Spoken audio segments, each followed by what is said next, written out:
அனைவருக்கும் வணக்கம். தமிழ் புத்தாண்டு ராசி பலன்கள் 2026 வருகிற ஏப்ரல் மாதம் 14ஆம் தேதி தமிழ் புத்தாண்டு பிறக்க போகிறது. அதாவது ஏப்ரல் மாதம் 14ஆம் தேதி பராபவ ஆண்டு பிறக்க போகிறது. இது பார்த்தோம்னா 60 ஆண்டுகளுக்கு ஒரு முறை நிகழக்கூடிய ஒரு அற்புதமான அமைப்பு. இந்த பராபவ ஆண்டு 60 ஆண்டுகளுக்கு ஒரு முறை வரும். இந்த பராபவ ஆண்டுல என்ன ஒரு சிறப்பான அமைப்பு இந்த காலகட்டத்தில் நிகழப்போகுது அப்படின்னு பார்த்தோம்னா, சனி பகவானுக்கு திரிகோணத்துல குரு பகவானும், குரு பகவானுக்கு திரிகோணத்துல சனி பகவானும் இருக்கக்கூடிய ஒரு அற்புதமான அமைப்பு நிறைந்த ஒரு ஆண்டாக பார்க்கப்படுது. இந்த மாதிரியான ஒரு அமைப்பு ஒரு 30 ஆண்டுகளுக்கு ஒரு முறையோ அல்லது 32 ஆண்டுகளுக்கு ஒரு முறையோ நிகழக்கூடிய ஒரு அமைப்பு உண்டாகுது. அதாவது சனிக்கு திரிகோணத்துல குருவும், குருவுக்கு திரிகோணத்துல சனி பகவானும். இந்த காலகட்டத்தில் சனியுடைய ஆதிக்கத்தை குறைக்க, சனி பகவானுடைய அந்த கெட்ட ஆதிக்கத்தை குறைப்பதற்காக குருவுடைய பார்வை சனி மேல பதியுது. ரொம்ப அற்புதமான அமைப்பு. 7 சனி, அஷ்டம சனி, அர்த்தாஷ்டம சனி, கண்டக சனி, இது போன்ற சனி பகவானுடைய ஆதிக்கத்தில் இருக்கக்கூடியவர்களுக்கு நல்ல ரிலீஃப்மெண்ட்டை இந்த நேரத்தில் குரு பகவானுடைய பார்வை நமக்கு கொடுத்துரும். எனவே இந்த பராபவ ஆண்டு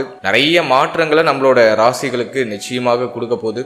மேலும் ராகு கேது சிம்மத்திலையும் ராகு கும்பத்திலையும் இருக்கக்கூடிய ஒரு அமைப்பு. இதுவும் எதுவும் பெருசா மைனஸ்லாம் இல்லை. எனவே வருட கிரகங்கள் மிக மிக சாதகமாக சஞ்சாரம் செய்து இதுல சனியுடைய ஆதிக்கம் கம்ப்ளீட்டா குறையுது. சனி நன்மை செய்வதற்கு இப்போ முயற்சிகள் எடுக்க போறாரு. குருவுடைய பார்வையில் அந்த சனி வரதுனால இது நாள் வரைக்கும் ரொம்ப கஷ்டத்தை அனுபவிச்ச ராசிக்காரர்களுக்கெல்லாம் இப்போ ஒரு அற்புதமான முன்னேற்றமும் அற்புதமான மாற்றமும், இதுவரை நீங்க அனுபவிச்ச அந்த கஷ்டத்திலிருந்து ஒரு புதிய அனுபவ பாடங்களை கத்துக்கிட்டு ஒரு ஃபீனிக்ஸ் பறவை மாதிரி இப்போ உங்களை மீட்டு உருவாக்கம் செய்ய போறீங்க. எனவே இந்த பராபவ ஆண்டு நம்ம அனைவருக்குமே ஒரு சிறந்த ஆண்டாக நிச்சயமா அமைய போகுது. அதுல மாற்றுகிறதே கிடையாது. இப்போது இந்த தமிழ் புத்தாண்டு ராசி பலன்கள் நம்மளோட ராசிக்கு எந்த மாதிரியான சிறப்பு பலன்களை தரப்போகுது அப்படிங்கறத இப்ப நம்ம டீப் அண்ட் கிளியரா பார்க்கலாம். வீடியோவை ஸ்டார்ட் பண்றதுக்கு முன்னாடி அனைவருக்கும் இனிய தமிழ் புத்தாண்டு நல்வாழ்த்துக்கள். இந்த வருடம் அனைவருக்கும் நல்ல மாற்றங்களையும் நல்ல முன்னேற்றத்தையும் நல்ல மன மகிழ்ச்சியும் மன நிம்மதியும் வாரி வழங்கட்டும் அப்படின்னு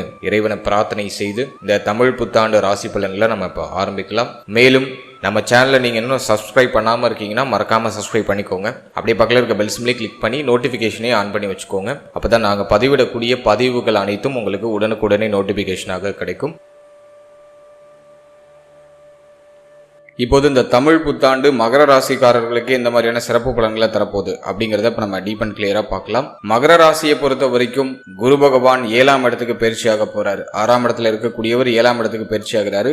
குரு விசேஷ ஆதிபத்தியம் இல்லாத கிரகம் மகரத்துக்கு. அவர் 7ஆம் இடத்துல உச்சமாகிறது ஒரு வகையில குற்றமாக இருந்தாலும் அவர் இயற்கை சுபர். அவர் ராசி ஜென்மஸ்தானத்தை பார்க்கறதுனால சிந்தனை தெளிவு அற்புதமா வந்துடும். மனக்குழப்பத்தில் இருக்கக்கூடிய மகர ராசிக்காரர்களுக்கு தெளிவான சிந்தனை, தெளிவான ஒரு பாதை, நம்ம எந்த பாதையில பயணிக்கணும் அப்படிங்கிற ஒரு தெளிவான புரிதல் அற்புதமா இந்த நேரத்துல கிடைச்சிடும். பிறருக்கு வழிகாட்டக்கூடிய ஆற்றல் இந்த நேரத்துல மகர ராசிக்கு அற்புதமா வந்துடும். தனஸ்தானத்துல இருக்கக்கூடிய ராகு குடும்பம், பேச்சுவார்த்தை, பொருளாதாரம் சார்ந்த விஷயம், இதுல ஒரு மாதிரி ஏற்றத்தாழ்வா மாத்தி கொடுத்துட்டு இருந்திருக்கும். இப்போ இந்த பராபவ ஆண்டை பொறுத்த வரைக்கும் புதிய முயற்சிகள்ல வெற்றி கிடைச்சிடும். குடும்பத்துல இருக்கக்கூடிய சுமைகள் சற்று அதிகரிக்க வாய்ப்பு இருக்கு. ஃபேமிலி ரீதியா கொஞ்சம் கவனமா இருந்துக்கணும். குடும்பத்துடைய தேவைகளை ஃபுல்ஃபில் பண்றதுல கொஞ்சம் கவனம் செலுத்தணும். உடைய வார்த்தைகள்ல ரொம்ப நிதானமா இருக்கணும். பேசக்கூடாத வார்த்தைகளை உங்க ஃபேமிலி மெம்பர்ஸ்ட பேசுறதுக்குலாம் வாய்ப்பு இருக்கு. குடும்பத்துல அதிகமான வாக்குவாதங்கள் நீங்க வாய்ப்பு இருக்கு. எனவே இந்த பராபவ ஆண்டுல ஜூன் மாதத்துக்கு பிறகு உங்களுடைய வார்த்தைகள்ல ரொம்ப கவனமா இருக்கணும். யாருக்கும் வாக்கு கொடுக்காதீங்க. கொடுக்கிற வாக்கை காப்பாற்ற முடியாது.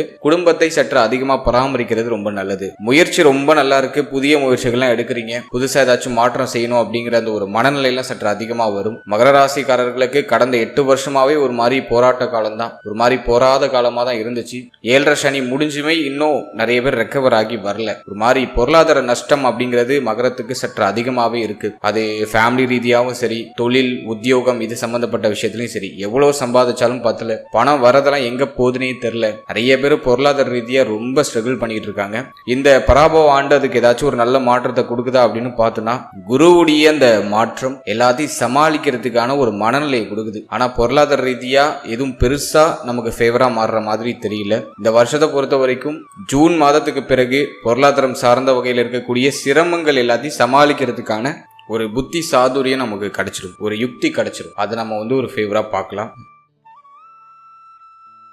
மேலும் இந்த நேரத்தில் கொடுத்தல் வாங்கல் சம்பந்தப்பட்ட விஷயம், பணம் சம்பந்தப்பட்ட விஷயம், இதெல்லாம் சற்று கவனமா இருந்துக்கணும். இளைய சகோதர சகோதரிகளோட ஏதாச்சும் மன வருத்தங்கள், மனஸ்தாபங்கள் ஏதாச்சும் ஏற்பட்டுருந்துச்சுன்னா அதெல்லாம் இந்த பராபவ ஆண்டுல ஜூன் மாதத்துக்கு பிறகு சரியாயிடும். இளைய சகோதர சகோதரியுடைய தேக ஆரோக்கியத்தில் இருந்த பிரச்சனைகள் சரியாயிடும். உடைய முயற்சியில இருந்த தடை தாமதங்கள் விலக ஆரம்பிக்கும். புதிய முயற்சிகளை தொடங்குறதுக்கு இந்த காலகட்டம் ரொம்ப சாதகமா இருக்கு. மேலும் மன ரீதியாக இருந்து வந்த இந்த பயம், பதட்டம் எல்லாமே நீங்க ஆரம்பிக்கும். இப்போ தைரிய அபிவிருத்தி உண்டாகும். மேலும் அண்டை அயலாளர்களோட இருந்து வந்த கருத்து போராட்டம், மன வருத்தங்கள் எல்லாமே நிவர்த்தி ஆகும். அக்கம் பக்கத்துல இருக்கிறவங்களுடைய உதவியெல்லாம் அந்த நேரத்தில் பரிபூர்ணமா கிடைக்கும். 7ஆம் இடத்துல குருவுடைய சஞ்சாரம் இருக்கிறதுனால, அவர் விரையாதிபதியாகவும் வரதுனால நண்பர்களுக்கு சற்று அதிகமான செலவு செய்யக்கூடிய ஒரு சூழ்நிலை உருவாகுது. நட்பு வட்டாரம் சம்பந்தப்பட்ட விஷயங்கள்ல கொடுத்தல் வாங்கல் சார்ந்த விஷயத்துல சற்று கவனமா இருந்துக்கணும். மேலும் 12ஆம் அதிபதி 7ல இருக்கிறதுனால நிறைய பேருக்கு திருமண முயற்சி வெற்றியை கொடுத்துரும். திருமணம் சம்பந்தப்பட்ட விஷயத்துல சுப விரய செலவுகள் சற்று அதிகமா இருக்கும். ரொம்ப நாளா திருமணம் ஆகலன்னு வருத்தப்பட்டு இருந்தவங்களுக்கு எல்லாம் இந்த நேரத்தில் திருமணம் ஆயிடும். திருமண முயற்சிகளை செய்யலாம்.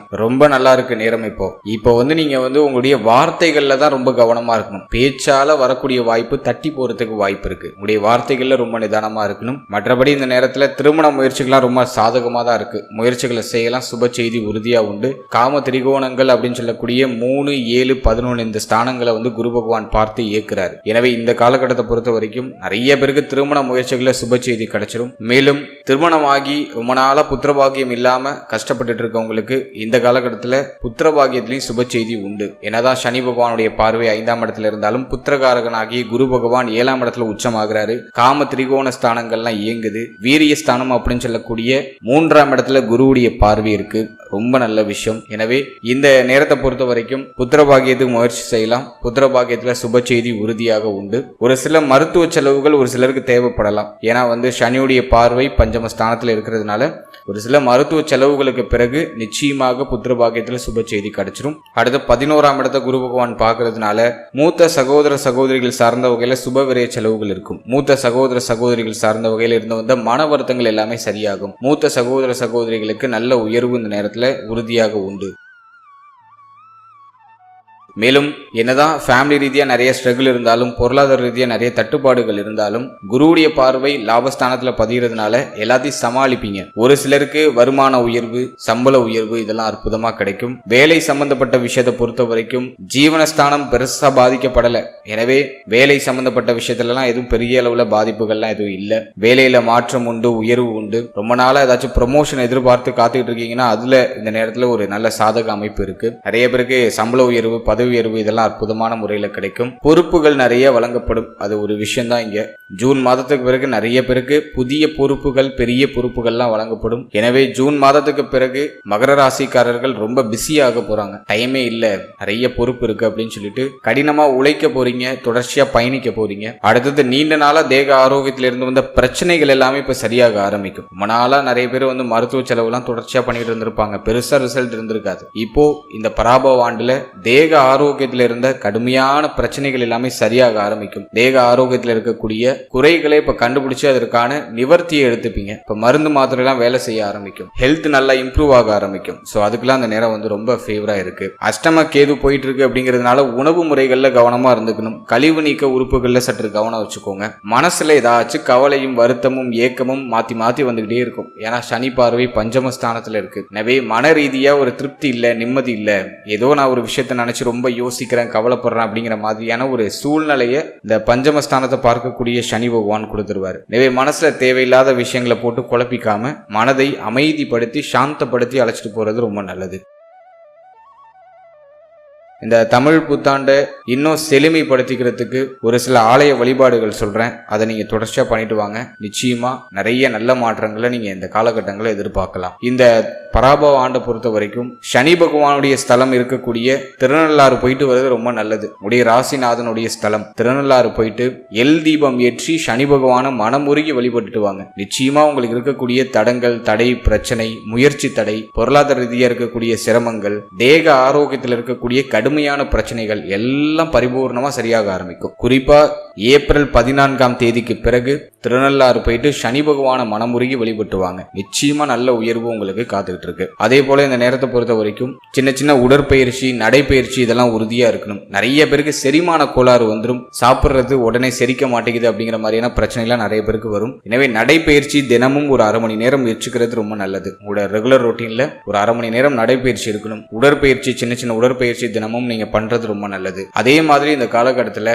தியான பயிற்சி சற்று அதிகமா பண்ணீங்கன்னா மோர் தென் கிளாரிட்டி உங்களுக்கு கிடைக்கும். எனவே தியான பயிற்சி தினமும் செய்யறதுக்கு முயற்சி பண்ணுங்க. வீட்டுல இறை வழிபாட்டோட நாட்களை தொடங்குறதுக்கு முயற்சி பண்ணுங்க. நிறைய பேருக்கு குலதெய்வ கோயிலுக்கு போறதுக்கான பிராப்தம் இந்த நேரத்துல மறுக்கப்படும். வாய்ப்பு இருந்தாலும் அந்த இடத்துக்கு போக முடியாது. அது ஏதோ ஒரு காரணத்தினால தள்ளி போற மாதிரி ஃபீல் ஆகும். ஏப்ரல் மாதத்துக்கு பிறகு உங்களுடைய குலதெய்வத்தை நேர்ல போய் பார்த்து ஒரு அர்ச்சனையோ அல்லது அபிஷேகமோ பண்ணி மனமுருகி அங்கேயும் வழிபட்டு ஒரு அரை மணி நேரம் அந்த ஆலயத்துல அமர்ந்துட்டு வர்றது ரொம்ப நல்ல விஷயம். எனவே அந்த ஒரு ஆலய வழிபாடையும் பண்ணுங்க. மேலும் இந்த காலகட்டத்தில் மாணவ மாணவிகளுக்கு கல்வி ரீதியா இருக்கக்கூடிய தடை, தாமதம், பிரச்சனைகள் எல்லாமே சரியாயிடும். கல்வியில உயர்வு உண்டு. கல்வி சம்பந்தப்பட்ட விஷயங்கள் இருந்த கடுமையான பிரச்சனை எல்லாமே சரியாயிடும். அதனால கவலைப்பட வேண்டிய அவசியம் இல்லை. இந்த காலகட்டத்தை பொறுத்த வரைக்கும் அன்னதானம் பண்றதுக்கு முயற்சி பண்ணுங்க. உணவு தர்மமா கொடுக்கறதுக்கு முயற்சி பண்ணுங்க. உங்க கையாலேயே சமைச்சு ஒன்னு ஆலயத்துல நீங்க பிரசாதமா கொடுக்கலாம், அல்லது ரோட்டு ஓரத்தில் ரொம்ப பசியோடு இருக்கிற மனிதர்களை தேடி கண்டுபிடிச்சி அவங்களுக்கு ஒரு வேளை உணவு கொடுங்க. நிச்சயமா உங்களுக்கு இருக்கக்கூடிய பெரிய பாரம், மன ரீதியா இருக்கக்கூடிய பெரிய தாக்கம் எல்லாம் கம்ப்ளீட்டா குறைய ஆரம்பிக்கும். நல்ல வழிகளும் பிறக்க ஆரம்பிக்கும். ஸோ இந்த தமிழ் புத்தாண்டு உங்கள் அனைவருக்கும் நல்ல புத்தாண்டாக அமையட்டும். உங்களுடைய எண்ணங்கள், ஆசைகள் எல்லாமே நிறைவேறட்டும். நல்ல மன நிம்மதியும் நல்ல முன்னேற்றத்தையும் நல்ல தேக ஆரோக்கியத்தையும் இந்த பிரபஞ்சம் உங்களுக்கு வாரி வழங்கட்டும் அப்படின்னு இறைவனை பிரார்த்தனை செய்து மீண்டும் ஒரு முறை அனைவருக்கும் இனிய தமிழ் புத்தாண்டு நல்வாழ்த்துக்களை தெரிவித்து இந்த பதிவை நான் நிறைவு செய்கிறேன். வாழ்த்துக்கள்.